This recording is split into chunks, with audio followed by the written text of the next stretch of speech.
What's going on, everybody? What is going on? This is Caleb Harris, back at it again with another video. Please like, share, subscribe, and also, man, let me know what you think about the content, man. Are you liking it? Are you not liking it? What other topics would you like me to talk about? Let me know in the comments below. Today's topic is about how pornography is ruining your self-image and your self-esteem. Listen, let me talk to you like a real one. Every time you've looked at that material, every time you've engaged in the PMO cycle, how have you felt afterwards? I think that's something you need to ask yourself. How have you felt afterwards? Have you felt lost? Have you felt confused? Have you felt as if you don't know who you are? You looked at your body and now you don't like what you see? Listen, that is simply because your energy has been drained.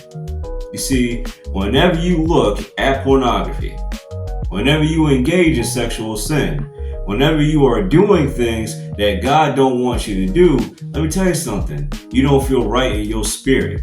So when you don't feel right in your spirit, you don't feel right mentally or physically. I can tell you from experience, man, whenever I would do something that was always going against God, especially in the sexual sin department, I can tell you this openly and honestly. The next day I felt drained, lost, confused. I was dealing with so much inflammation. I was just always dealing with brain fog, anxiety, depression. I would just walk down the street. Walking down the street, minding my own business, right? You know what I was thinking in the back of my head? As soon as I would walk into a store, oh, they're talking about me. Oh, they got something to say about me. They don't really like me. That is the paranoia that you deal with. Always feeling as if somebody is against you. Always feeling as if somebody has something to say about you. The truth is this, nobody is saying anything about you. But just like any addiction, especially when it comes to pornography, when it comes to this addiction, you start to not like what you see in the mirror. And now you're wearing all these masks. And now you're people pleasing. And now you're trying to shrink yourself down below because you don't want anyone to know who you truly are. You're afraid. You're lost. And you're scared. And this isn't to shame you, guilt trip you, or anything like that at all. I'm here to tell you like this, man. No man, I think you and I both know this, no man should be afraid of his own shadow. When a man is afraid of his own shadow, no one respects him. His missus don't respect him.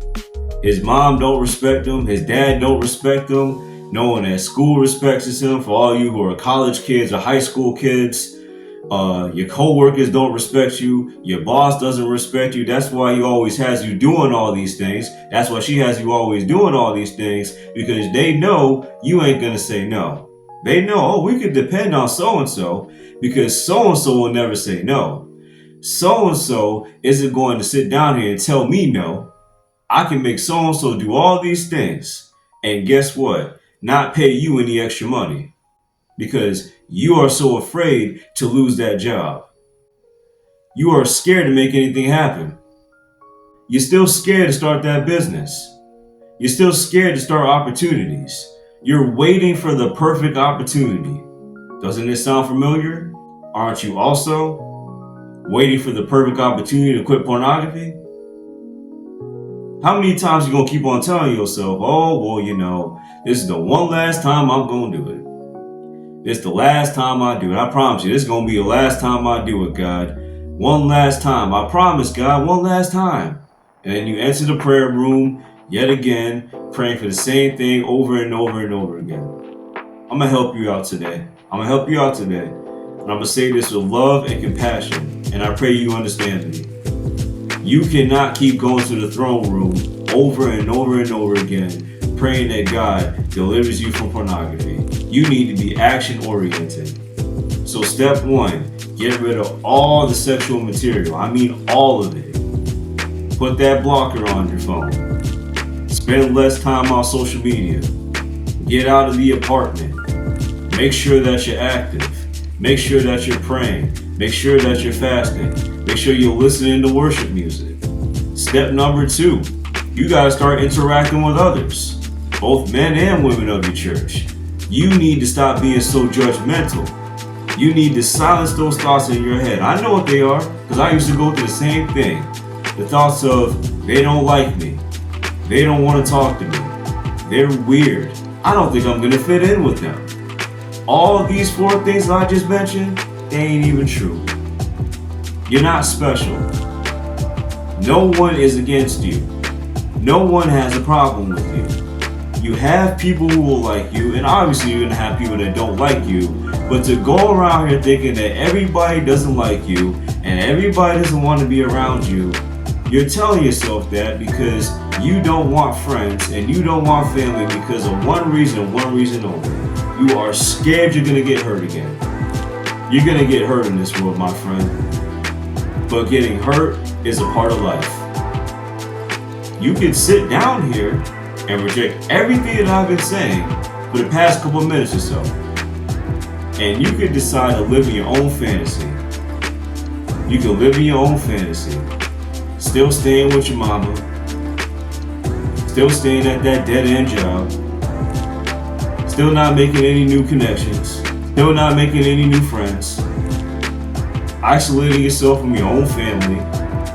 Staying in your apartment or your house all day.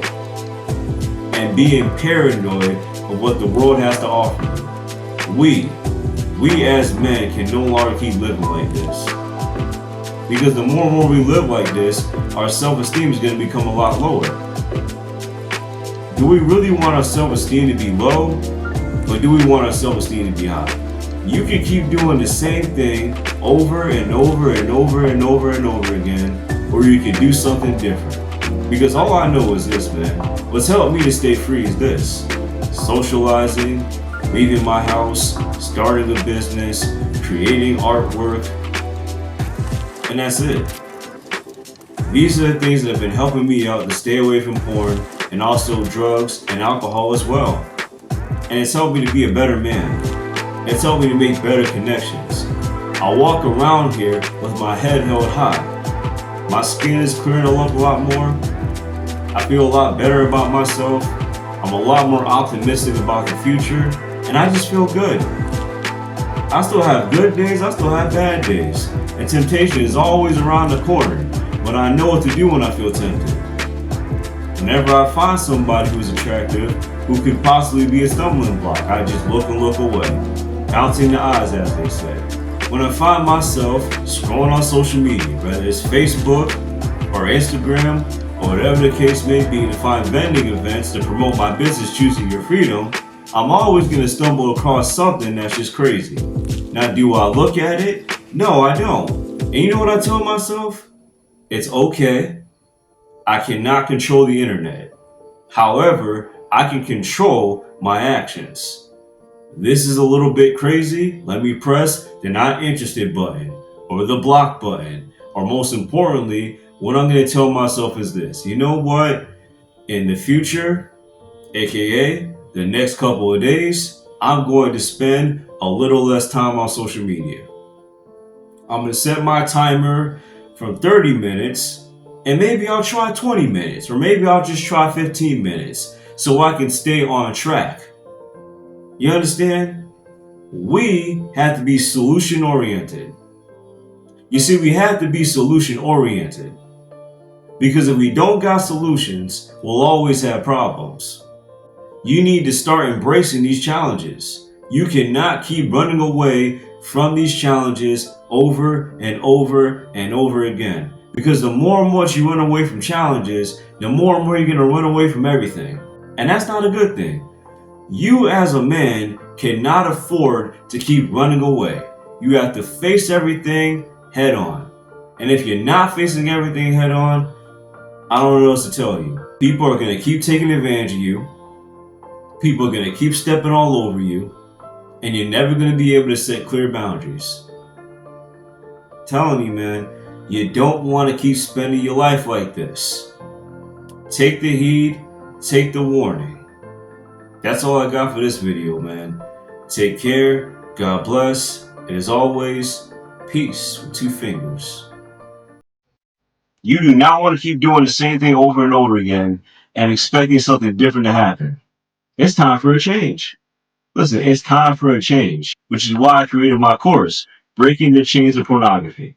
I created this course because I started realizing, wait a minute, there's so many men out here who are struggling with pornography.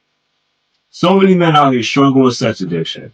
So many men out here who are afraid to get married, and so many men who can't even keep a girlfriend. Now, as someone who's had a problem with pornography 2 years ago, right?